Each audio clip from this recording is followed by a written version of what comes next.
All right, so the Hollywood-style sword push is one of the silly stereotypes about historical sword fighting that don't quite work the same way in real life, or used to work.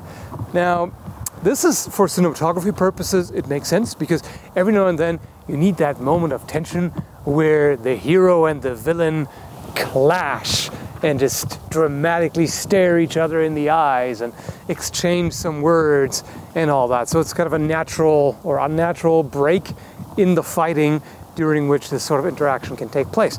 So it makes sense in that way. In a real fight, you basically take a huge risk by doing that without proper technique and strategy. All right, so here's the sensible, practical way to do it. The bind. There are several good reasons to seek contact with the opponent's blade in certain situations. First and foremost, you feel what their intention is. Like right now, Bob is not putting a whole lot of effort into it. He's just holding the sword there. So I don't feel any pressure coming in any direction. What that tells me is I can control the blade and there's not going to be much resistance. And how do I do that? Well, or how should I not do it?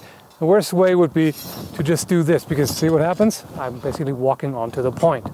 What I want is to control the opponent's blade. How do I do that? Well, mechanical advantage. So for one, I want to turn my edge against the opponent's flat. That's one advantage. That allows me to push a little more here.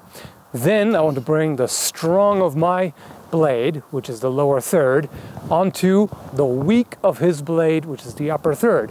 That allows me to gain leverage, because this way I can easily push him aside and he can't do anything about it because leverage is working against him.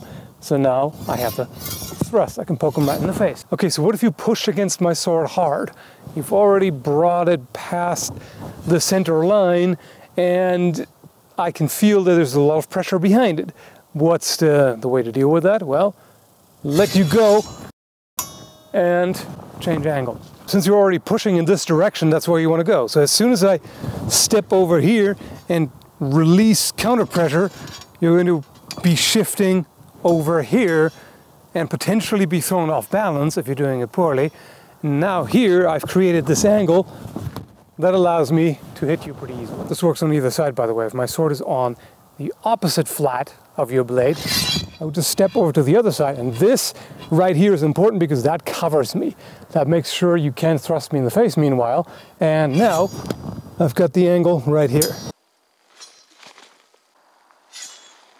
Another thing to do from the bind is grab the blade, and yes, you can do this even with a sharp blade if you do it correctly. The way I'm doing it is I'm pushing my palm against the flat of the blade and I'm wrapping my fingers around the other side of the flat. So I'm not actually contacting the edge with my flesh, but I'm pinching it. I'm just pinching the blade between the fingers and the palm, and I can wrench it around and bring my own blade up and come in for a thrust.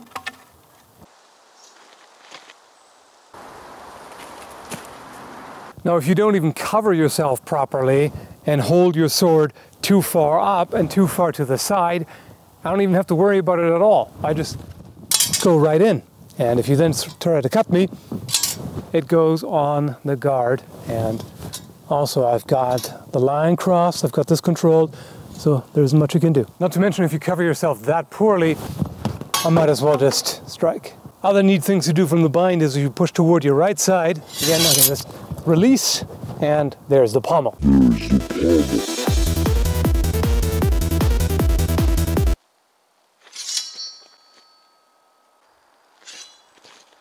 Or if you're not strong in your bind, I can push the blade aside with the guard and strike.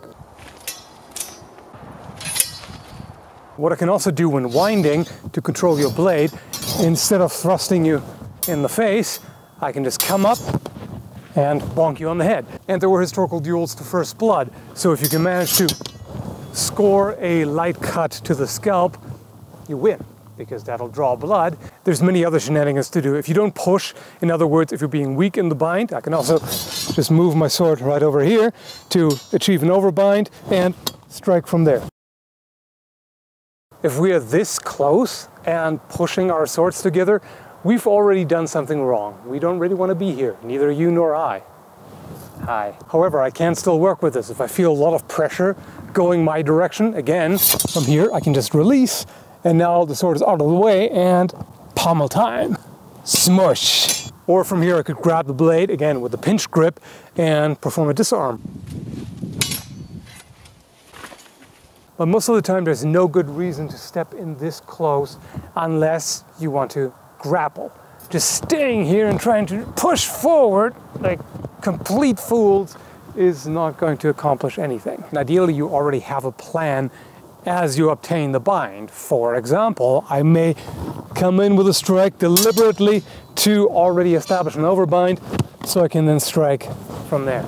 Or I enter the bind with the intention of displacing the sword and coming in for a thrust.